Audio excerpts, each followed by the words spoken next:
Dando sequência ao sangrado uterino anormal, vamos seguir a nossa vida.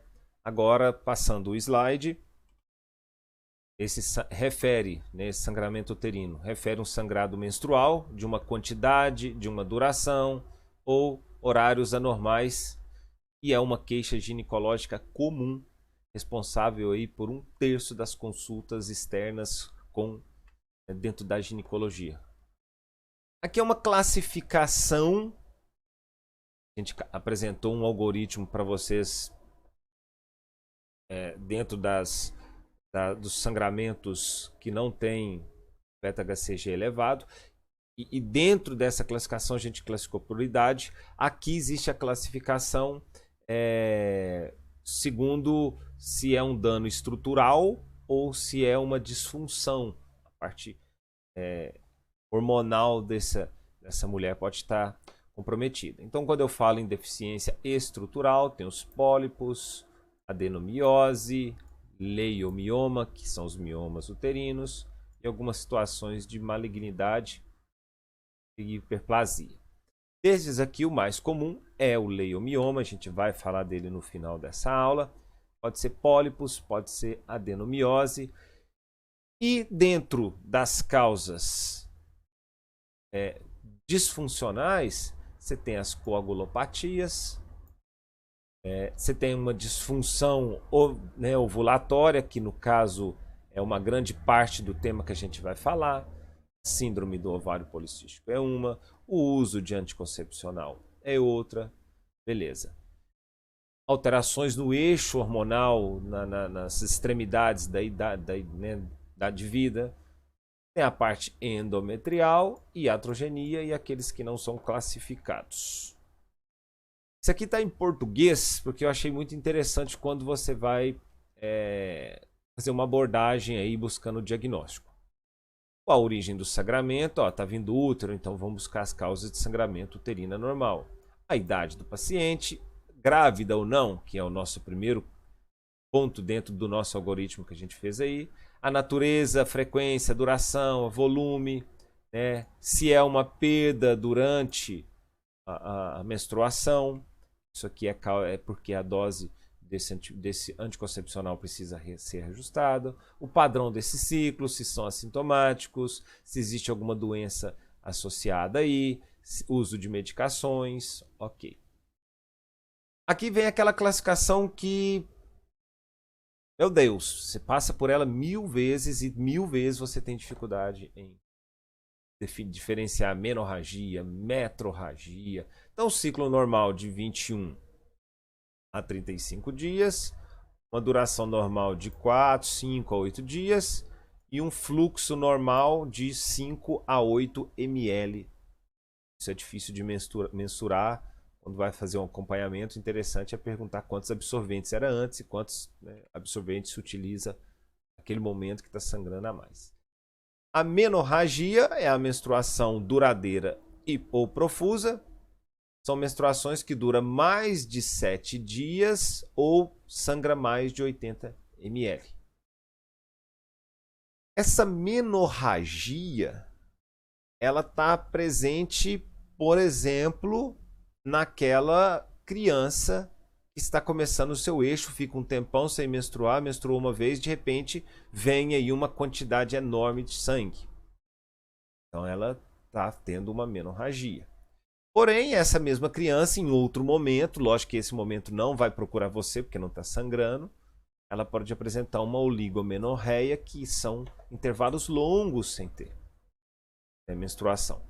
A metrorragia é uma perda de sangue intermenstrual, ou seja, hemorragia uterina em intervalos irregulares.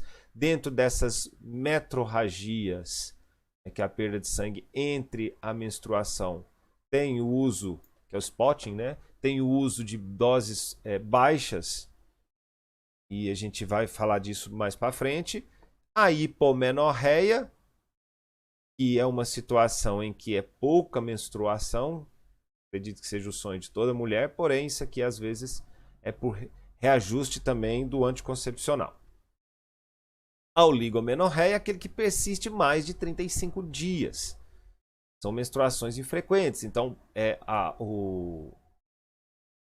em determinado momento, a síndrome do ovário policístico é dentro de oligomenorreia? Claro. Pode se tornar uma menorreia? Também pode. Ok? Então, assim, a oligomenorreia pode ser aquela adolescente ali que está com o eixo hormonal todo desregulado? Pode também.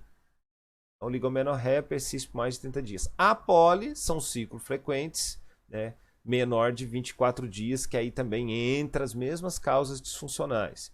A menorreia, mais de 3 meses de ausência de menstruação. Eu coloquei as causas primárias e secundárias no nosso material, mas a gente não vai entrar em detalhe, mas uma coisa importante, qual que é a principal causa de amenorreia? Gestação. Isso é questão de prova. O retraso menstrual, menos de 3 meses de ausência de menstruação. A nictomenorreia, menstruação com predomínio noturno. O diagnóstico. Em caso de sangrado uterino anormal, o objetivo é descartar a gravidez, um câncer e buscar a causa para essa anormalidade aí. Mas sempre você tem que descartar primeiro uma gestação.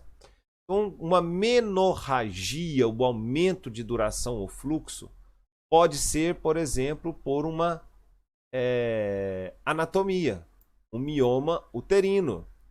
Então, aumento de duração ou fluxo, sangramento excessivo, pode ser, né, um mioma uterino. Esse mioma uterino, a gente vai falar dele, tem que ficar muito atento, é sempre questão de prova. Segundo, onde está acontecendo esse mioma?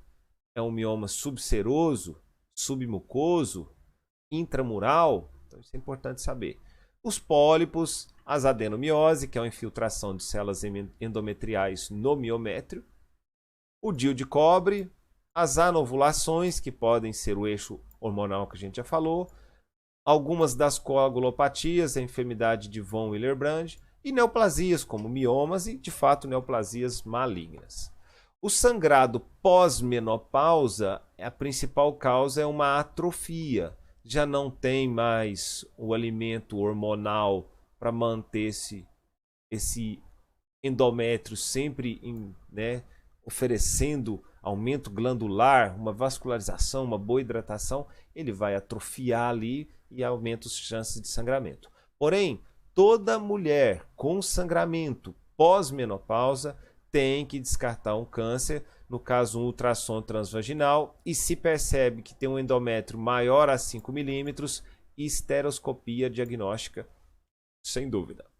A polimenorreia, menstruações frequentes, pode ser, né, tem como característica uma fase proliferativa curta. Se você não está conseguindo relacionar esse eixo, é importante conhecê-lo aí. Inclusive, nós já fizemos uns podcasts aí sobre isso aí, ficou bem legal. Né? Vou ver se eu consigo resgatar ele. Quem tiver interesse em organizar aí a questão das fases, do LH, do FSH, do estrogênio e a progesterona, é importante entender essa parte aí para ficar mais fácil. Tem algo mais concreto quando se fala nessas fases aumentada ou diminuída. Mas o importante está aqui, é a clínica, o final, né, Moisés? A oligomenorreia são menstruações infrequentes. A anovulação é o que causa essas menstruações infrequentes. Ela pode ser fisiológica, assim como patológica. A fisiológica é aquela fase, os extremos. E patológica, uma síndrome do ovário policístico, que a gente vai falar mais para frente. Então, o sangramento anormal disfuncional pode ser pelos extremos da vida, a gente já falou, uma menarca, né, pelos pulsos do GnRH, que é o hormônio hipotalâmico, que vai alterar o FSH e o LH e vai ter como característica aí oligomenorreia, mais hipermenorreia. E por que oligo e mais hiper? Primeiro fica um tempão sem menstruar e de repente desce aquele rio de sangue. E o patológico, depois de 2 anos que essa adolescente está tendo menstruação desregulada e não resolveu com anticoncepcional oral, que é o tratamento de escolha, deve-se pensar na síndrome do ovário policístico. Antes disso, não pode pensar em síndrome de ovário policístico. Tá vendo? Mas ela já está com sinais de insurtismo e já fez ultrassom e já deu, vai, pronto, aí é outra coisa, né? A menopausa, né, no início do climatério, síndrome do ovário policístico e as coagulopatias.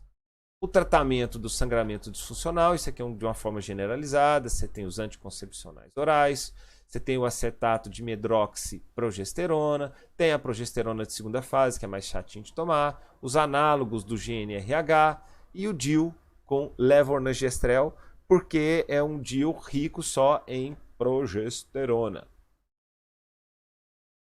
Ok, vamos dar uma pausa e a gente volta já já, dando sequência nesse sangramento uterino anormal e falaremos aí da síndrome do ovário policístico.